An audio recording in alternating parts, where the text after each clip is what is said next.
now I'll let Kelli introduce herself and then Fred. I'm Kelli Thompson, and I wear many hats, but one of which, most important right now, is I work for Gonzaga, and I help coordinate the new venture lab. And I can share more about that later, but I'm also Dream Funders lead ambassador, and we'll talk about that. Awesome. I'm Fred Houck, CEO and founder of Dream Funders, and we'll talk more about that in a minute. Okay, well, why don't you, with that, tell us what Dream Funders is all about. Helping entrepreneurs start their businesses with the capital that is extremely hard to access. So through the donated dollar, we're bridging that gap, basically removing the return on investment out of it so that we can actually freely commit to the entrepreneur to do their startup, whatever that dream is. All dreams are worthwhile, and help them get going. So. Okay, so you're gonna have to tell us a little bit more about that. So maybe, pretty much it. Why don't you start with like maybe some of the tradition? I know Maddie's here. She's with Washington Trust in Small Business. So obviously, small business loans are something that people are familiar with as a way to start a business.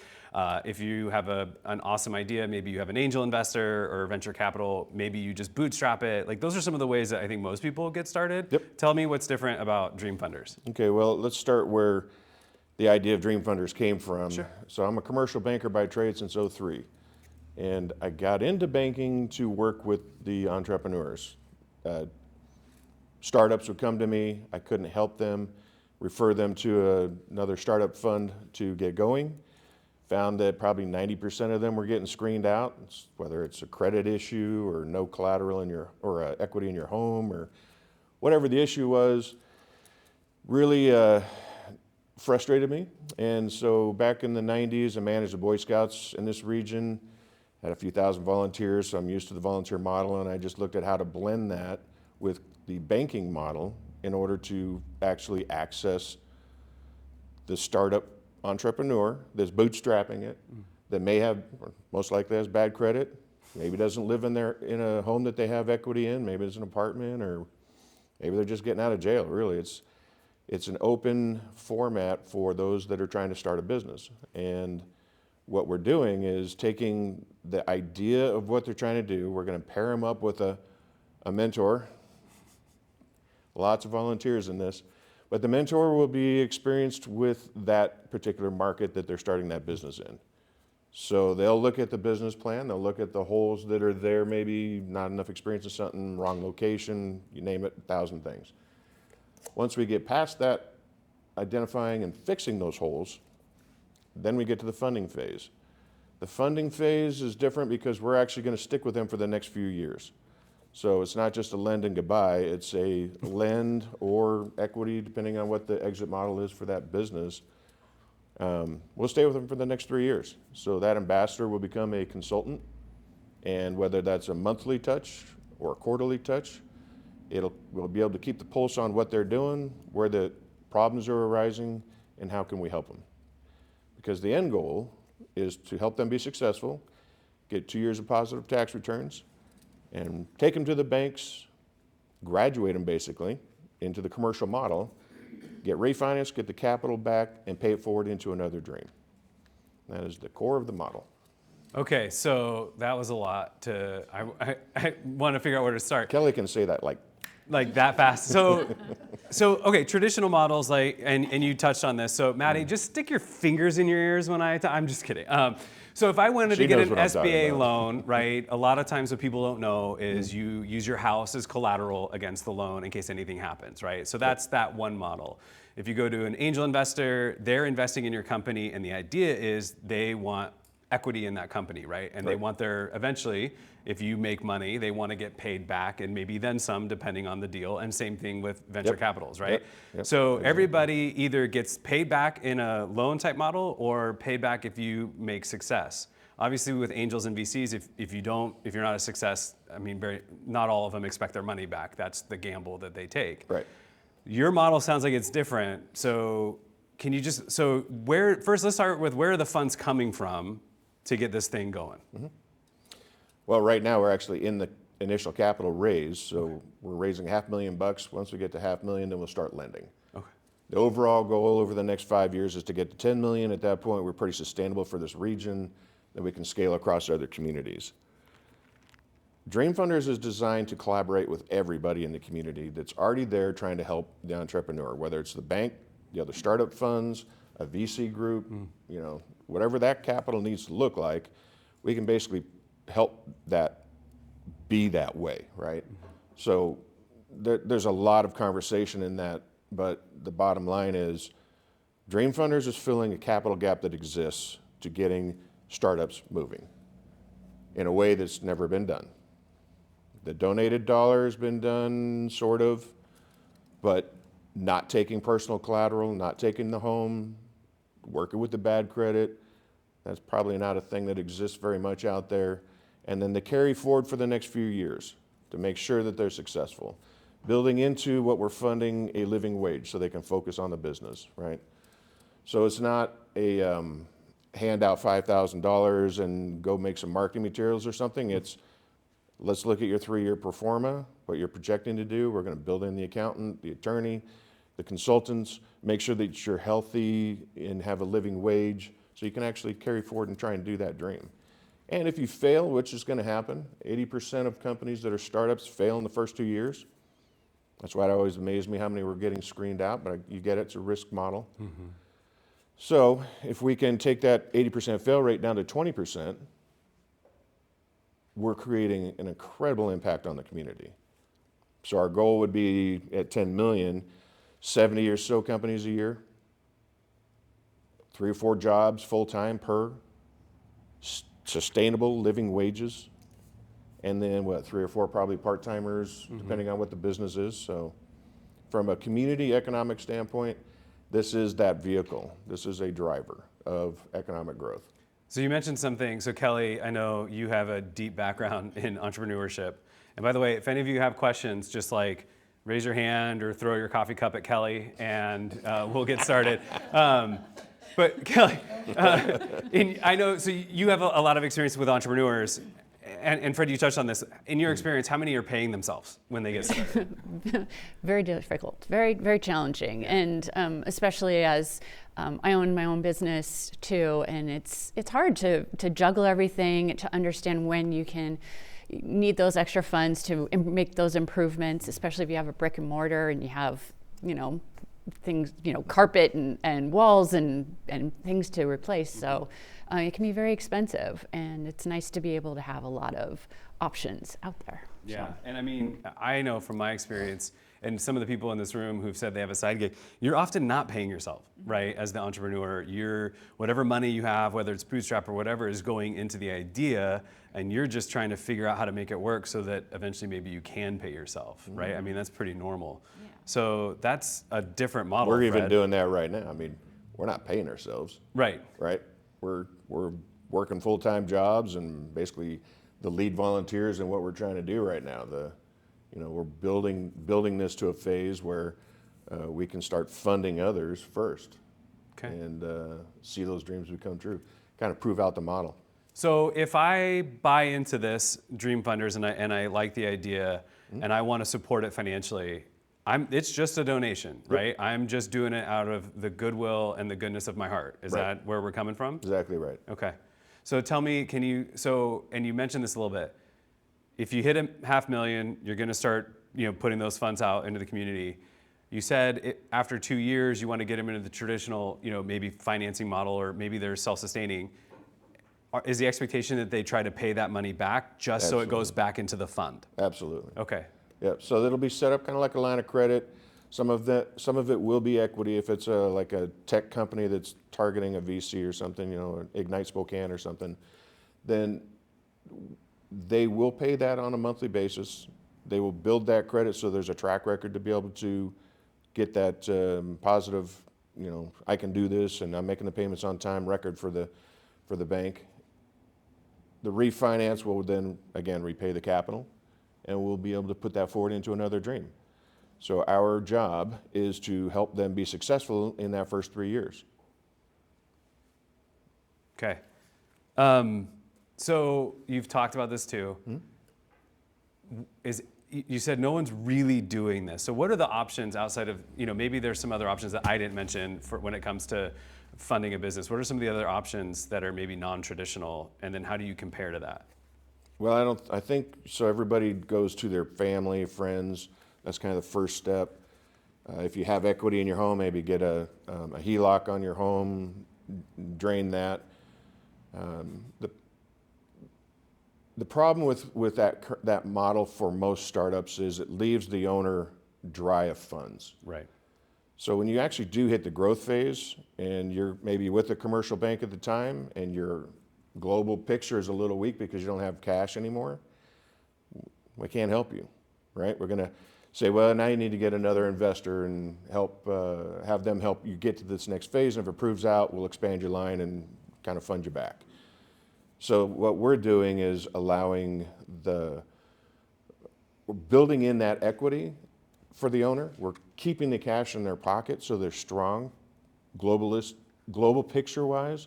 So when you go for a bank loan, it's not just the business and profits, it's also the owner and your personal financial statement. So we're trying to make that whole for them. And then who else would you go to for that? I really don't know. I mean, Snap does some small business lending in the area, and they try to fill some of that gap, but still it's a loan, right? It's a loan, so Snap will help their folks too. Like there's a lot they deny. It's not. And they're more micro loans, right? They're going to be small. Micro, yeah. So speaking of Gonzaga and the Catholic Charities, we'll be hopefully partnering with this and helping be a part of their education process for the business that they go through, and then once they graduate, that's when they get their grant. Yep. So it's a micro grant also. So if we're part of that and able to help them in a more extended process, build them out, right? Bring something to the whole model that's not there right now. So we are very unique, and the donated dollar is, if we had 5,000 people giving $100 a year, we're doing very well in being able to sustain throughout the community. We write grants, we're gonna be doing all kinds of that stuff, golf tournaments, you name it, the nonprofit thing. With the Boy Scouts of America, when I managed them, I had 300 packs and troops just in my bailiwick. We would go to the troop, go to their committee meetings, ask them for the $100. A lot of you probably are volunteers with your kids in scouting, and you know that model, right? So it takes a community to do what we're going to do. It's not a guaranteed grant. And I'd much rather have it be spread out across the individuals than be grant dependent. They come and go, and when they go, it's a big hole. Well, and a lot of times then you're trying to satisfy the needs of the grant or whatever the requirements are of the grant, which may or may not align with your mission and where you're going.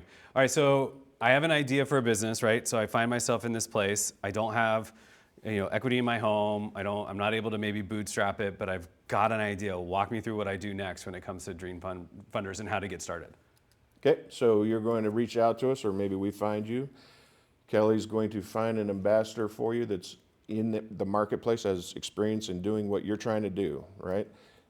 The community already we're not really recreating anything here. The only thing Dream Funders is bringing is the capital, that access to that hard capital that's just not there right now. Well, you've got SCORE in the community, you have Ignite in the community, you have the Coles Ventures, you name it. There's lots of already going entities that we will tap for that mentor. They don't know they're our ambassadors yet, but it's coming. So once we get the ambassador in place, we're going to go through your business plan with you. We're going to take a look at what's going on and how ready are you to do it. Get you to the ready point. Once you're at the ready point, then we're going to walk you through building an actual 3-year pro forma. That within that pro forma, the financial plan basically of your business, what you're projecting, you're going to have benchmarks to hit in order for the capital to keep coming, right? So it's not just here's your $200,000 and have fun. It's going to be distributed as you achieve goals, and that's why we're also going to be there to help you achieve those goals. We want to see you successful through it, because your success through it is what returns the capital back, so we can pay it forward again. So is there, I mean, there's not, because you're not at that $500,000 mark, there's not an application yet or anything, or people, can they pre-apply yet or reach out to you yet? Very wary of that right now. Okay. Raising dollars is very tough to do. Any nonprofit sitting in here right now knows this. So I made the mistake actually last March. I announced, I think I was at one of Tom's functions, and I said, hey, Dream Funders, we fund the dreams and we don't take equity and we don't take your collateral and we'll fund anybody. And there's a line out the door. I'm like, all right, that was too soon. So let's slow the roll. Okay. So yeah, we need to hit the $500,000. That'll get 2-3 companies funded. Okay. You know, so at that point we'll start looking. The question that always follows that is, well, how do you screen who you're going to fund, things like that. I think the process of screening where you're at with your business plan and everything is going to kind of have a natural effect of screening. Not screening out, just pipeline in the funding. Where are you being ready to get to actual funding phase? Who do we fund? Everybody. So when you think about, when I say everybody, if you think about targeted or underserved markets or whatever the benchmark is for community outreach, we are going to naturally achieve that. So we'll wait on sending people your way. Thank you. In the meantime, what I like about the idea, and maybe talk me through this a little bit more, even though the $500,000 will only help you fund like 2 to 3 ideas, it doesn't mean you can't have more people that are receiving mentorship, right, according to your model. Right. Because as any commercial lender knows, as anybody who mentors, you know, Horatio, I've mentored with SCORE for over 15 years. Yeah. There's a lot of people with a good idea, but once they get going, not everybody's going to see it through, right? Like not everybody's going to go all the way. But your model says, hey, it doesn't matter where you're at. We're going to come alongside you and help you get to maybe where you are ready. And some people might just naturally fall off, right? But at the same time, you could still mentor businesses, even if only 2 to 3 make it out the end. Yep. So, I mean, in an ideal world, how many do you think you would have mentoring at a given time once you get, you know, your initial funding round done? Well, ideally, when we're at 10 million, we'll do 70 companies a year-ish, maybe a little bit more. Everything's gonna be a little different. Every business is different, right? So some need 5,000 and okay, we're gonna build in a living wage. Some need 100,000. If it's a tech, they need, you know, 50 grand for the licensing and the and stuff that the soft dollar stuff that the VCs aren't gonna pay for. They wanna see it done prior to. So that once we get to 70 companies, probably in the pipeline, we're gonna have 4 or 5 times that going through the mentor side. You know, that pipeline we're talking about is they come in and say, hey, I got this new great idea for the bottom of a lotion bottle. I'm not gonna give it up, but you know, things like that. And, or they just a mechanic that wants to, he's been a mechanic and he wants to be his own boss or her boss and they want to start their own shop. You can be a mechanic, but it doesn't mean you know how to market and run the numbers and bookkeep and all the blah, blah, blah that goes to it. And once you get into it, you're like, oh my God, this is terrible, right?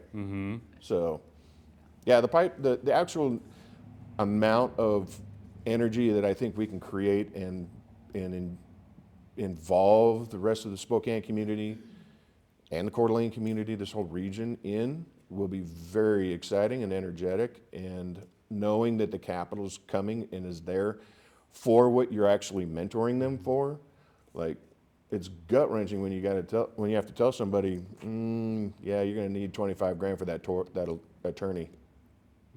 And where do you get that?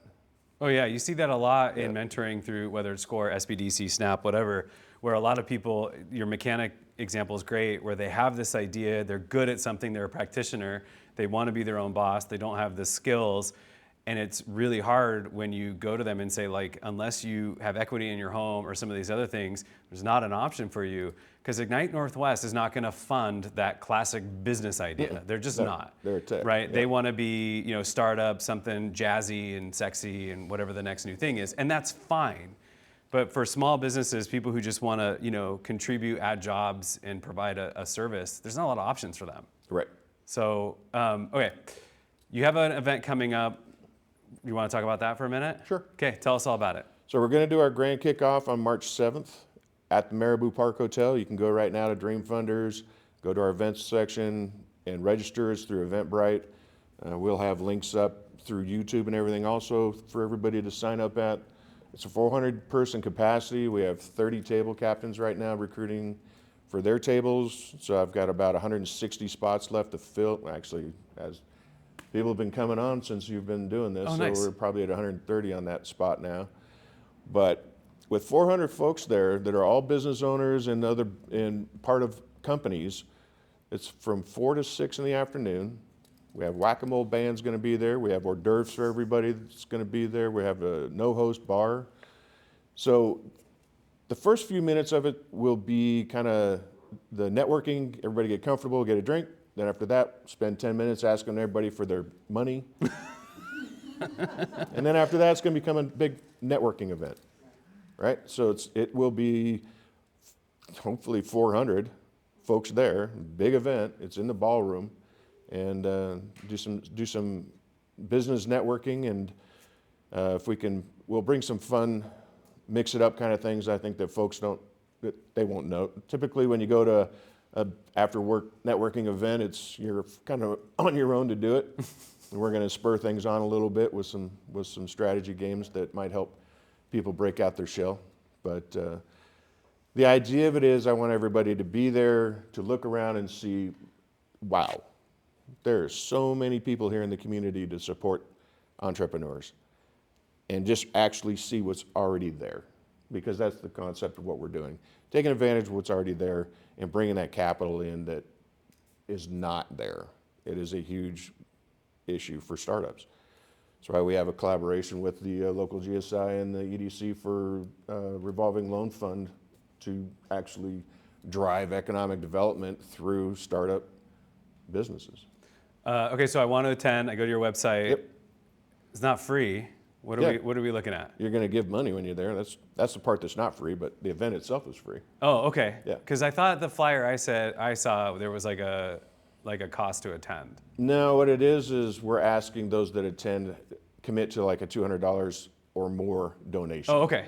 Excellent. Yeah, so you can do 200 there, pledge more for the rest of the year, whatever you want to do, whatever that looks like. But I don't want it to be a surprise that you're coming and we're going to ask you to donate to Dream Funders. Right? Okay, makes sense. So yeah, you're on the hook for supporting it. Yep. And you're a nonprofit. Correct. So this is all Donated. taxable donation. Correct. Okay, excellent. So I want to back up to something you said earlier too, and it was more about like the economic impact. Yep. Can you talk me through your vision for this? I know at some point you said if we get $10 million, we want to have 70 businesses that we're actively funding. I mean, let's walk through that. What does that look like for the economy in our local environment?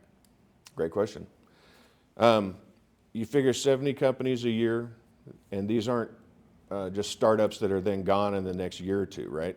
If we're successful in keeping 80% of those that we start, and they're on a 3-year track, that's dollars that are local, that's donated money. It's not coming with some other return on investment hook that's depleting that asset. We're actually creating a higher multiplier effect for the dollars that we're putting to work. And because it's local, obviously you're buying local, you're renting local, you're living local. So that multiplier effect from an economic development standpoint is what helps stabilize the community.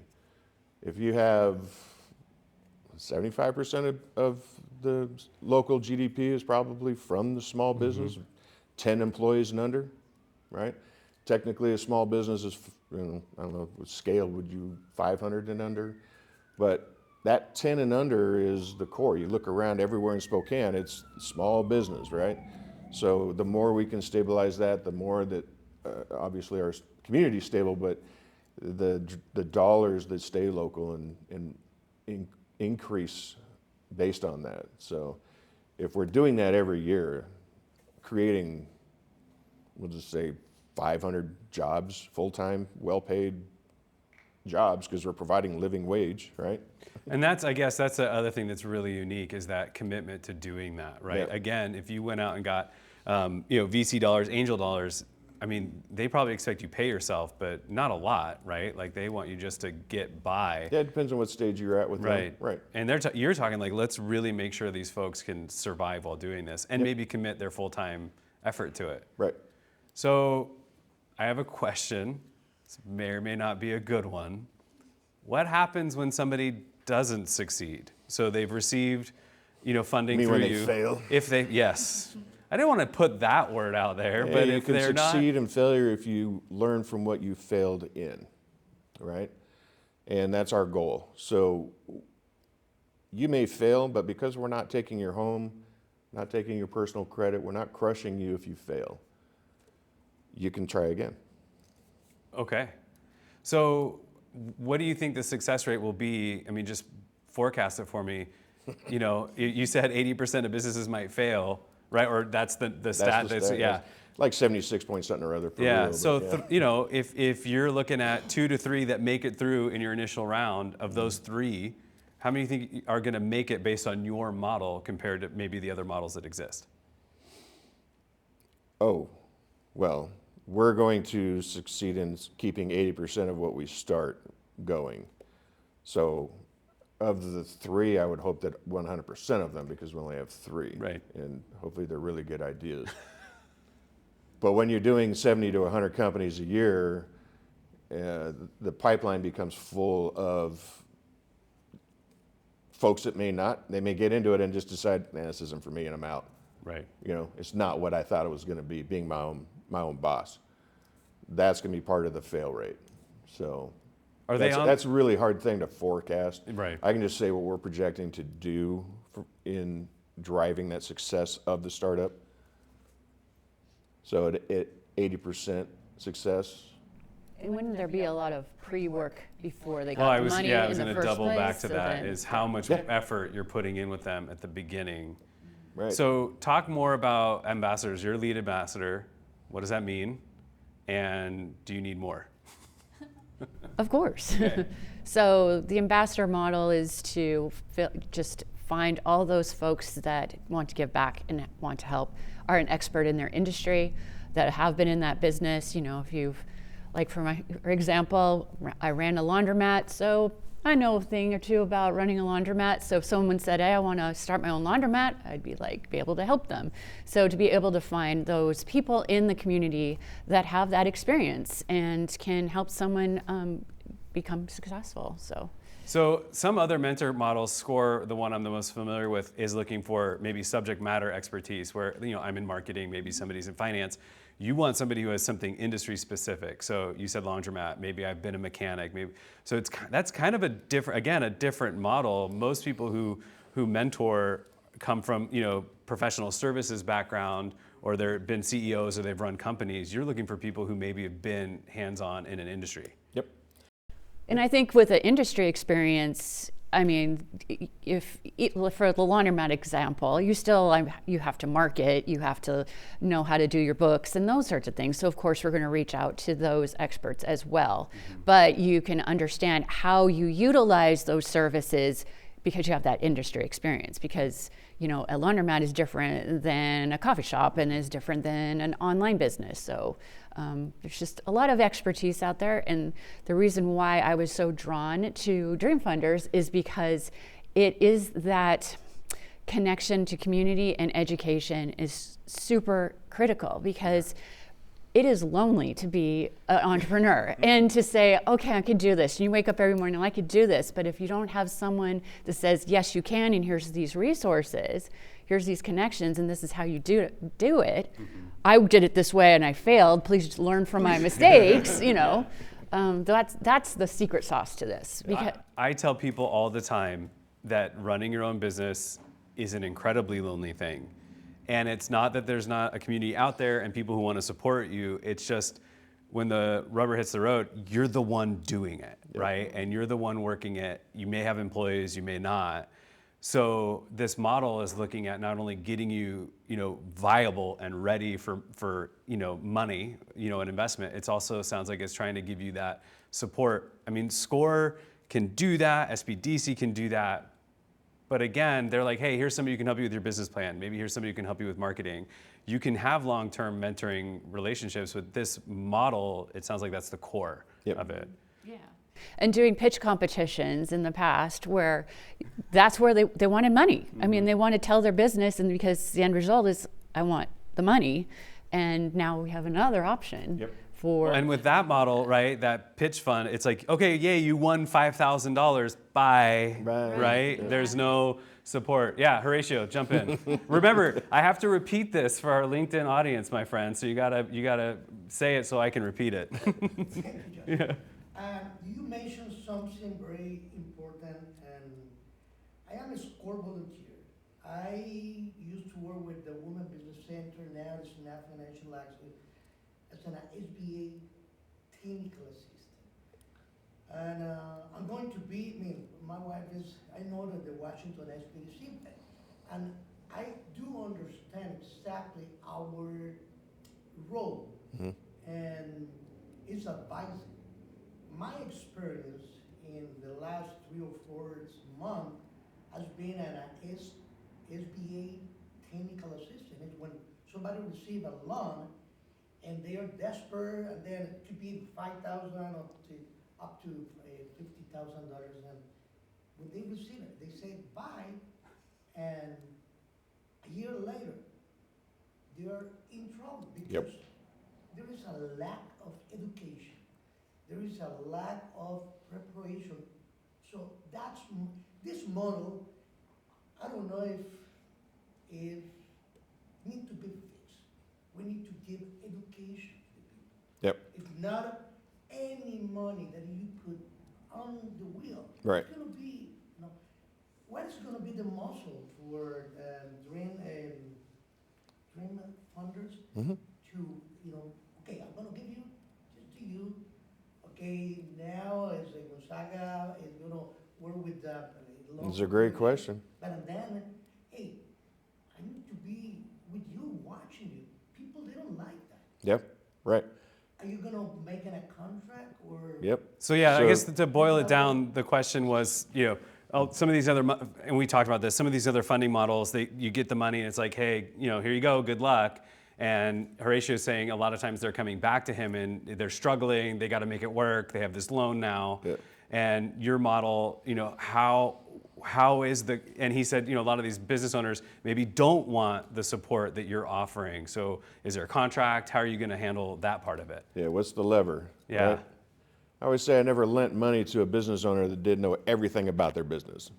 Like, you're trained to pitch that you can do this, right? So you're super confident and don't need any help. And so what we're doing is we're requiring you to take help. You don't get funding if you don't take the help.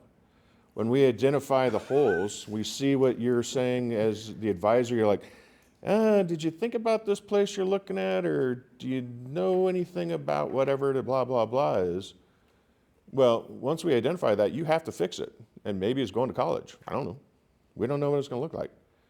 But you will have to do that before you get funding. And when you do get funding, you will have to allow us to be with you in order to keep getting the funding. And you have to be successful.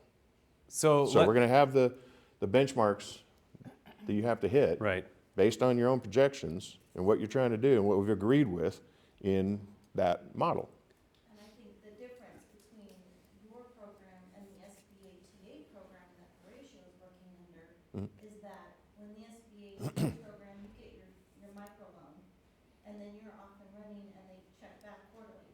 But there's no carrot to come back until they are in a desperate Right. situation. Right. Because they already have the money in hand. What you're doing is you're offering them the carrot to come back for continuing education. Correct. And it's embarrassing when you start failing, right? So you don't want people to know. What? Right? Like, yeah, I'm all good. I'm successful.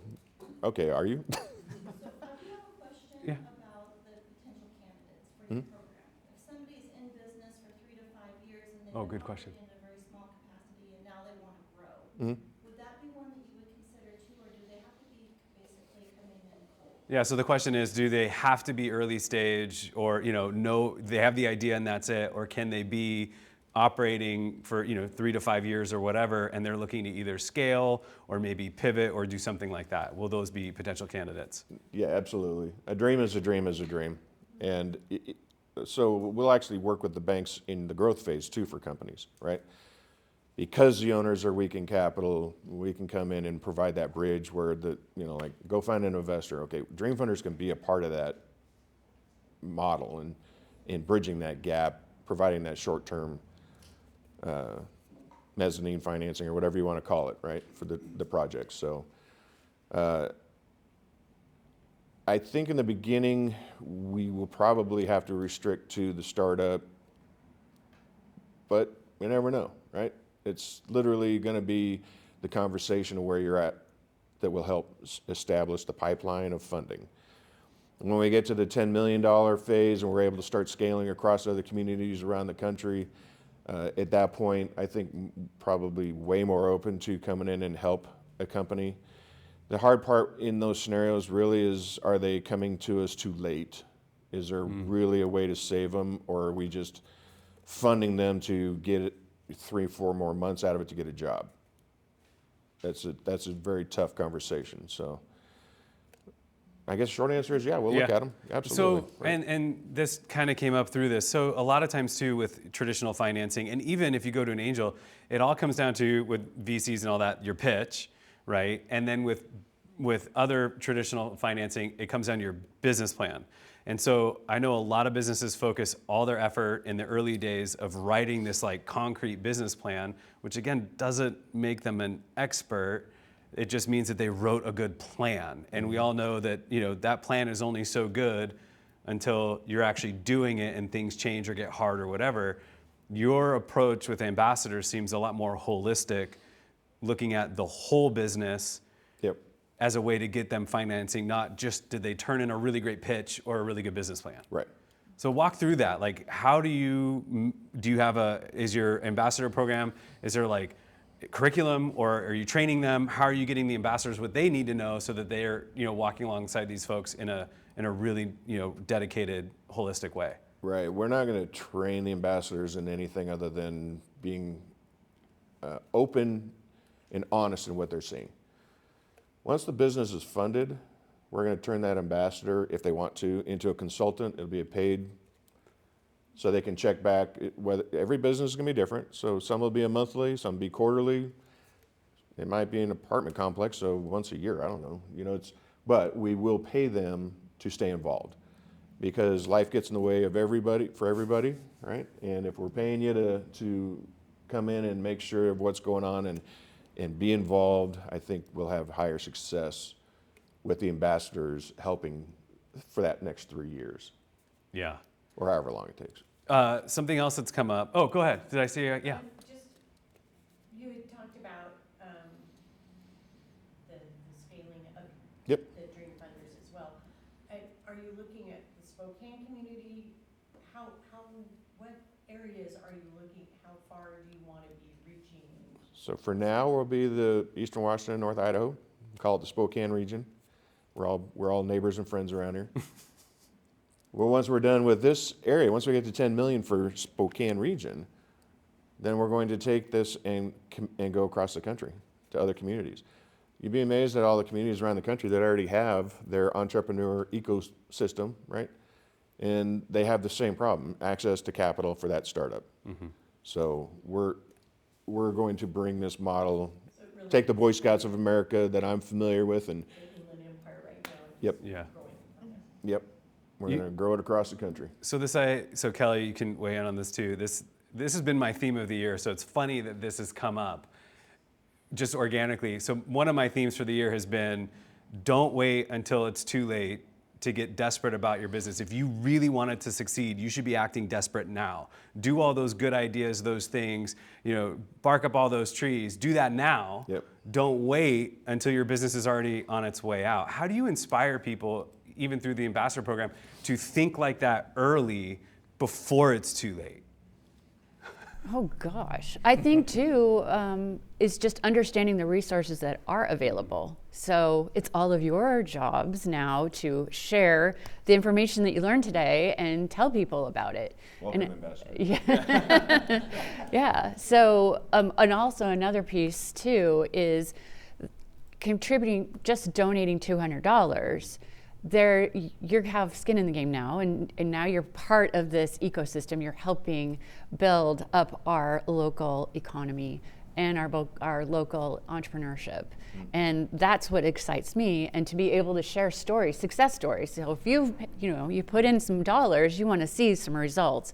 And so sharing those stories, this is what's going to be really fun. And I'd like to see this conversation a year from now, and to be able to share some successes, but then also understand where we did fail, why, and how can you all help us too. So yeah, it sounds like maybe the idea of it being an ecosystem as opposed to, SCORE, we mentor in a silo, right? We do it now. We have access to resources, we can share it, but there's not this ecosystem of people, not only supporting it financially, supporting it through being an ambassador, but also maybe just go, hey, these are the businesses we're funding. Let's make sure we go out and support them by being patrons. Yep. Right? So it does maybe by donating get you more excited and more invested. Right. Yeah, the entrepreneurial ecosystem, since we've really kind of dived into it here in the last few years, like became intimate with everybody that's involved.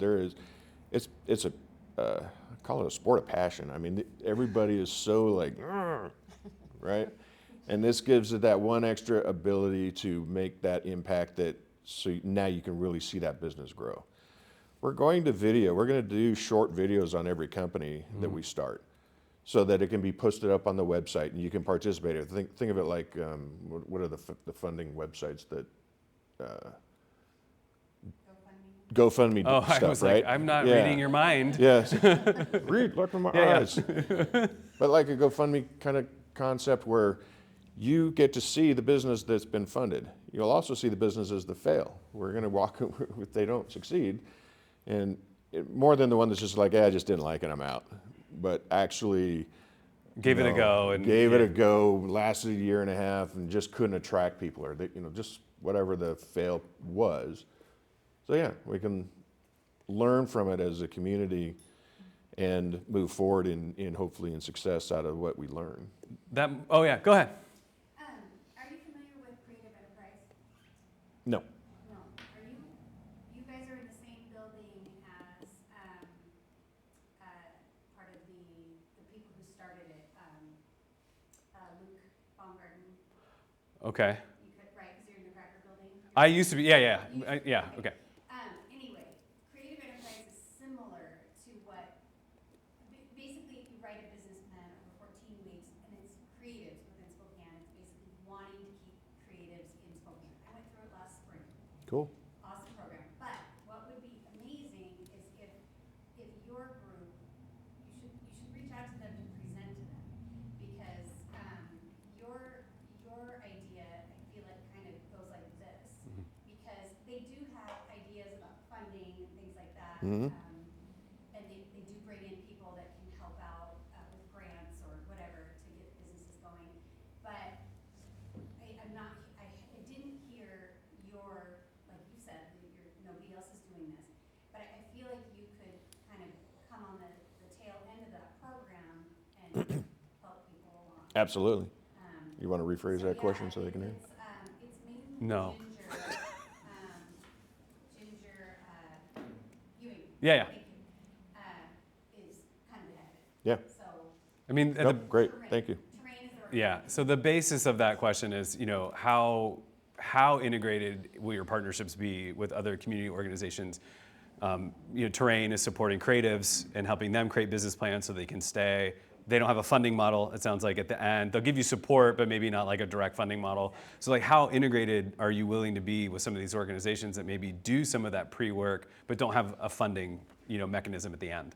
Yeah, absolutely. So kind of touched on it with the Catholic Charities and Gonzaga. And now, yeah, we can reach out to the Creative Solutions. Yep. Creative Enterprises, pitch groups, Mode, Burbity, a lot of communities that are developed to support the entrepreneur and develop them, give them maybe concepts of going after grants and stuff, which is great. If we can help get funding other than our own funding, we can collaborate there too. Like I said, the charities will give them $4,000 or $5,000 or whatever it is. We can carry forward from that also, right? So total collaboration with everybody involved, whether it's a SNAP, be a part of that process too. Craft 3, Spokane Teachers Credit Union, Washington Trust. Ooh, nailed it. Total collaboration, right? We're not reinventing anything. So we definitely want to hear about all of the different groups that are trying to support and grow and build the entrepreneur in their small business startups. I like the idea of it being, being funded through donations, being that model, because it does allow you to do things like work with them, get them going, and then you said it, graduate them to whatever the next phase may be. Maybe they do have an idea that works for Ignite or some of these the Coles or Coles Ventures, but maybe they're ready for a traditional loan because you've supported them. Yep. So real quick, we're coming down to the end of it here. We've got a few minutes left. You talked about helping these businesses. Maybe they have bad credit, no credit, the individuals. Do you have mechanisms in place to help them? Is it like once you get funding, it's like buying a car and we'll help you repair your credit? Like how will that part actually work? Well, we actually have partners that like Joe Fix Credit, or I hope I said that right, Josh. But yeah, there's partnerships within that will help get people back on the right path, right? We can't just get 2 years of positive tax returns and their credit still be 400 and with collections in place, and then go to the commercial banks and go, hey guys, we need you to refinance this deal for us. It's not going to work. Yeah. So we have to help them become whole, and that's part of the screening process, identifying where those holes are and how do we fix them. So yeah, we envision this as literally anybody can have an idea, and let's just tap you into this community that's here, and figure out how we're going to get you to the funding phase. I mean, a lot of people, I think, out there have an idea, probably have a legitimate idea.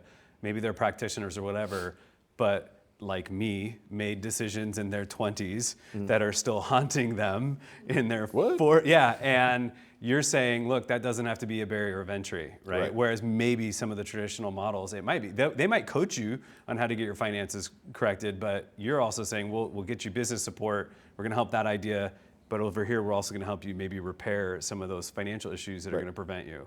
So you said you have a partner already that's going to help with that? Yep. Is it like a coaching model? Is it mentorship similar to your ambassadors? Is it a paid? It's paid. Okay. Yep. So, but not expensive. It's like $100 a month, just to help work out credit issues that are there. A lot of folks don't understand how to go and deal with their credit, right? So these groups are there to do that and help. So we'll tap into them and have them be involved. Okay. So remind us, your event's coming up. March 7th. Okay, and it's 4 to 6, Marabou Park Hotel. Come ready to have fun. And spend a little bit of money. Yeah, go ahead. I have a quick question. Yeah. In your funding model, since it's not traditional, how do you make sure that startup businesses will pay you back? Like, is there an interest on your leverage? Oh yeah, that's a good question. The question is, when you fund a business, obviously you want them to pay back into the fund, right? That's the model, so that the next generation of business owners can come up. Is there interest, associated with that? How do they just pay back what they took? How does that part work? Yep. So they're going to pay basically bank rate, line of credit, or debt, some sort of debt structure, whatever their business is, and whether it's a building or operations or equipment. We won't collateralize the home, but we will collateralize the business and the assets, right? So if the fail does happen, there are some recoup of the expenses that way. Really every business is going to be different in what that looks like, I think. But they definitely will be repaying every month. If it is an equity thing for like a tech startup, Dream Funders will take a position of ownership in that company. So when they do exit in 2 or 3 years to the venture, we are getting bought out basically. Or maybe we stay in depending on what the need is. Everything will be dependent on, in that model, the investors and what they need to have to mitigate their risk and feel good about what's going on. So it can shape up a lot in different directions, but yes, they will be paying back monthly, unless it's an equity position. Then it's a partnership kind of structure. So They will pay. And there will probably a contract then to ensure Correct. payment. So, and if they fail, and there's assets, you get the assets, right? But if that doesn't cover what they took, are they on the hook to pay the rest of it, or is it, that's the cost of your doing business? Well, it'll be the cost of doing business, but we will have some teeth in there that if they tried to shyster, then we're not going to just let them off the hook that easy. Okay. But if they did give it their all and this is just about, it just didn't work, then that's the model. Okay. It's donated dollar. We're not hurting any investors, Right. right? So, Okay. And that is another thing that makes it unique and Yeah. different is the way things happen if the business fails. right, Right. That mechanism is different in supporting it. right. Okay. Yeah, Horatio. I have like 5 clients, banks and credit, they don't like to work with good idea. So I would like to throw that ball to the dream, the funder. Is there any person, any email that I make kind of referrals? Dreamfunders.org. You can send anybody to dreamfunders.org. Okay, So dreamfunders.org. My contact information is on there. The website will expand as we grow. I'm trying to be very cognizant of volunteer time and energy, and so this will scale as things scale. And you're not actively looking for businesses and Right. so But it's if get through somebody this reaches funding. out, I haven't turned anybody away that's reached out so far. Right, you put them on a wait list or Well, however no, it works. I'll pipe them into somebody and score. And, Oh, okay, got it. We'll help guide a little bit. I'll just let them know up front. Right now, we're not going to fund anything until we get to $500,000. Okay. So, I'll take one last question if we have it. bankers, Ba- they're like, shut up. All right, well, round of applause for Kelly and Fred for coming. Business Brew does have a LinkedIn page. If you find us there and connect with us, we'll make sure to share your video. Great. And the information about the upcoming event. We can also, I've been tagging you both in it anyway, so Yep. you can find your contact information for Kelly and Fred through the LinkedIn. There is also, I do send a newsletter for this, so if you're not on it, make sure to leave me your business card, especially if you didn't give a real email address to Eventbrite, because I can grab those emails. But if you want to be on the list, just let me know. Be happy to do that. One more round of applause for Nathan with Slab Visuals, Brew Peddler, and Startup Spokane. Thanks, Nathan. And I hope to see you all on March 7th when Stacy Clary comes to talk to us about the lost art of customer service. And thank you both. Fair enough. And that's it. We're done. Thank you.